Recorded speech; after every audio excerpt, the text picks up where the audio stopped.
Hey everyone, I'm so glad you're back for a new bullet journal plan with me video. It's already January, but I'm a bit late with the video, but I enjoyed the time over Christmas and New Year's Eve so much and just did nothing. I hope you did the same. If you're new here, I'm Santa and I have a small creative business called Santi Designs. Since April last year I have an online store where I sell my art, mainly stickers and prints, and journaling has been one of my favorite hobbies for a long time. So that's why I want to show my bullet journal spreads here on YouTube. For the January spread, I wanted a wintry theme, something to do with the forest and snow, and as I love painting animals, deers also feature in it. I painted the cover image digitally, as you can see here. The cover page shows a deer from behind standing on a forest path surrounded by snow-covered trees.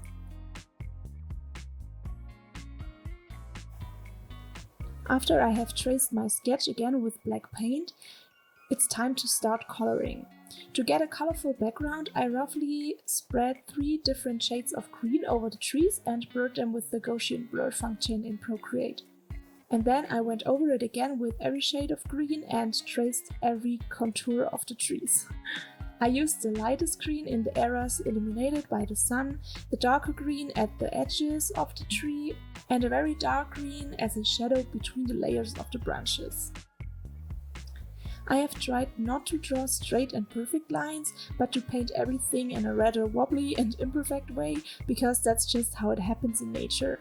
And that makes it a lot easier because you can just paint away and don't have to pay so much attention to what you're doing.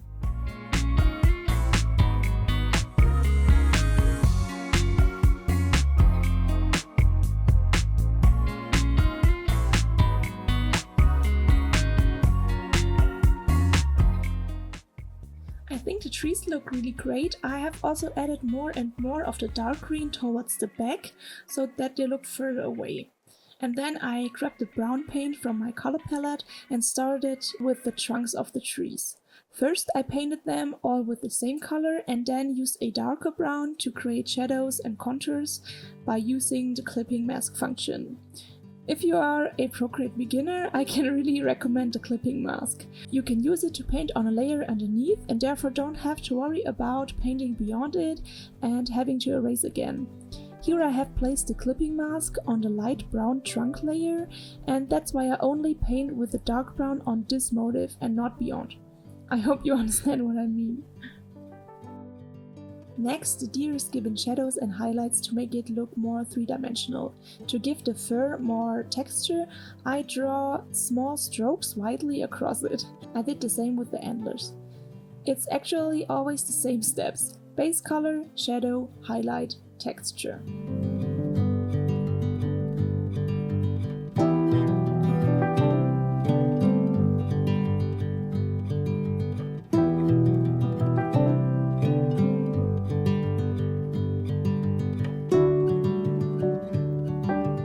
And then it was the snow's turn. I had some real problems with this. I've never painted a landscape with snow digitally before, and especially not in such a comic-like style. That's why I didn't film it all, because I had to erase it so often and try different things. But basically it's the same again. With a bit of shadow and contours it looks much better and more natural. I think the result is really great, even if I'm curious to see what my snowscapes will look like in a year or so.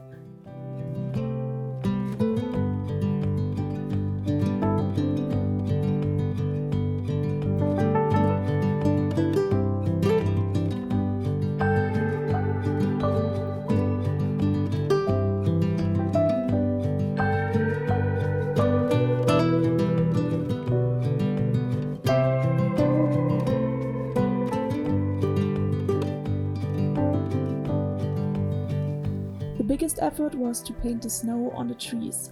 I created 9,609 brush strokes for the whole picture and it took me almost 6 hours. And I'm almost certain that more than half of the brush strokes were used for the snow. I painted small piles of snow of every different size and wildly scattered on every single leaf of the trees, and then, of course, every single pile of snow was given a shadow. In other words, I went over each pile of snow again with a darker blue. I finished the rest of the image off camera, so here's a sped up video of the whole process while I edited the image in Photoshop. I always love to see a video of the whole process, it makes everything look so easy and quick. And this is the finished picture. I printed it out and here you can see the digital and printed versions side by side. I'm really so in love.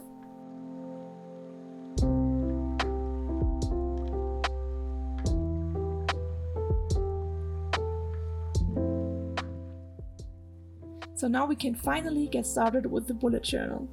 If you weren't around the last video, here's a quick flip through of my 2025 setup. If you want to take a closer look, I'll link the video at the top right. I love that vision board.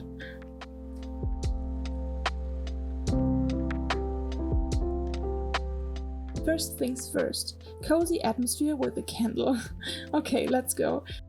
I had to cut the picture a little and round it off the corners to make it fit the shape of the bullet journal better and then glued it in.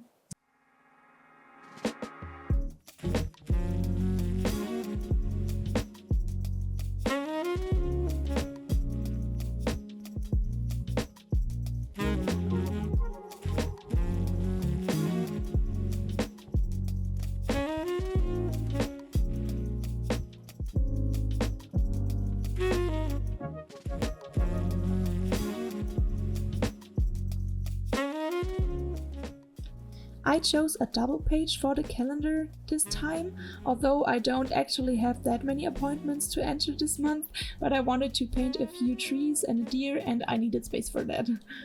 I painted the headings in capital letters with a textured shadow behind them. I colored them in at the very end because the whole thing was too black and white for me. In the beginning I tried to draw circles myself, but then I quickly switched to the stencil because you simply can't draw perfect circles. Name one person who can do that. The calendar is otherwise very simple, just a table that I drew with a ruler to make it look a bit cleaner, and I colored in the circles with a green pencil slightly off center. And then I painted the trees and the deer in the same way as the digital image, so have fun watching.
When I was looking for a winter quote, my algorithm of course immediately brought me to One by Taylor Swift. And I could have thought of it myself because I love the song All Too Well so much. In it she sings, "I still remember the first fall of snow and how it glistened as it fell. I remember it all too well." I think it fits perfectly next to the drawing of the cute deer. Below the calendar, I have used a smaller area to write down the weekly goals, and then I colored in the drawings.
On the next page there is a tracker layout on the left, and on the right I wanted to make a kind of Dutch door that you can fold out and that is cut off at the bottom. I really like Dutch doors, they make the page look a bit more playful and exciting, if you know what I mean. By the way, for the headings I always use the Micron Pigma Finliner in size 2, and for the shadow behind it I use the 0051. In January I want to get more active again, not just exercise more, but more activity in general, such as yoga or simply going for a walk. That's why I've drawn a larger calendar on the tracker page and entered the date in the boxes. The key to the left tells me what kind of activity I want to do, and then I can always enter the symbol in the table and then know which activity I did on each day. I don't know why, but I painted this page in such a weird order. First the heading without the shadow, then the table but without the key, then the drawing but not colored, and then the key again. So I will show you the key when I'm done with the sketch at the bottom, sorry. So now I'm ready. I'm tracking 4 activities in January: yoga, gym, stretch and walking. Each activity has its own symbol and I can then enter this in the respective day when I have done the activity. I'm curious to see whether this will give me additional motivation and what the table will look like at the end of the month. Underneath I created a small bullet journal tracker so that I know if I wrote something in the journal at all. Can we take a quick note of how badly I fucked up these eyes on the left deer? I will try to fix it later off camera, but I really messed that up.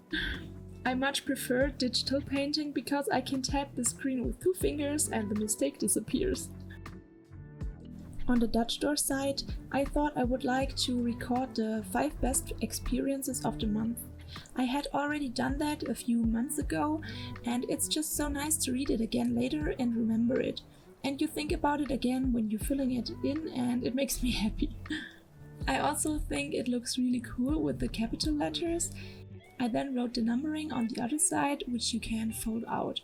I also think that it's great that you don't see the memories straight away, but have to unfold them first, like a little secret or something.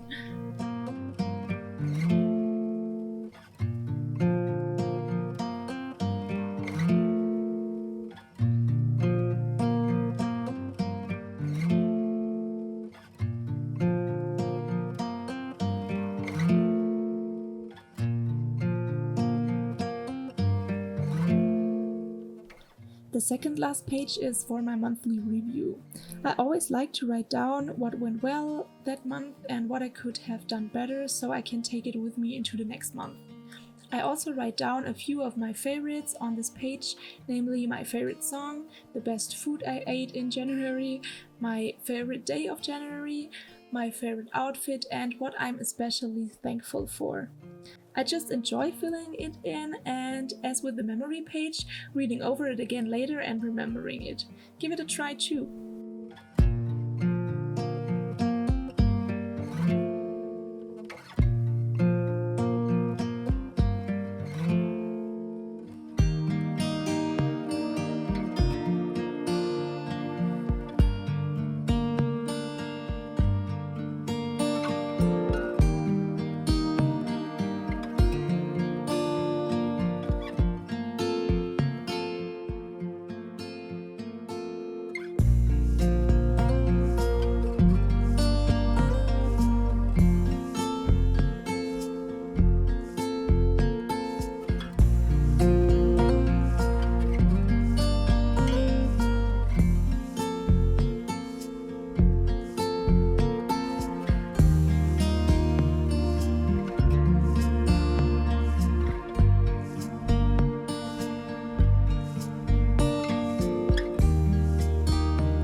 And then the last page.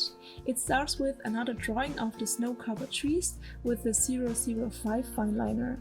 I have to say that I was almost a bit glad that it was the last drawing. Even though the motif is really beautiful, once you've drawn 10 trees or so, you've had enough. In front of the trees, I drew a large table in which I want to enter my weekly tasks. I usually set myself a bigger goal for each week, as you've already seen on the calendar page. But because a bigger goal is always a bit scary, I always break it down into different tasks. This makes it seem smaller and easier to achieve. That's why the first column shows the week, the big goal, and then 5 smaller tasks that will help me to achieve the goal.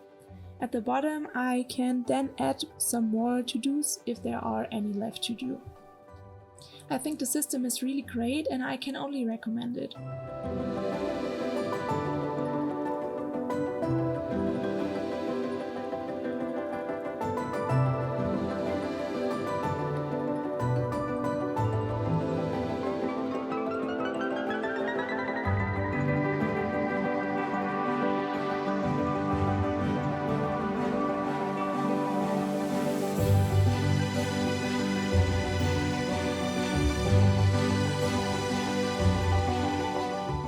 And here are the colors I used for the trees and the deer.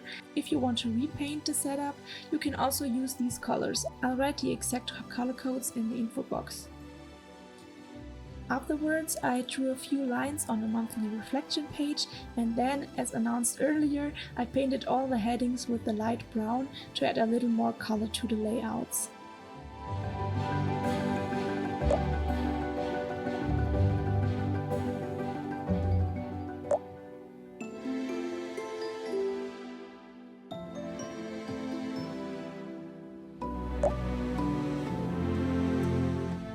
And then we reach the end. I hope you liked the setup.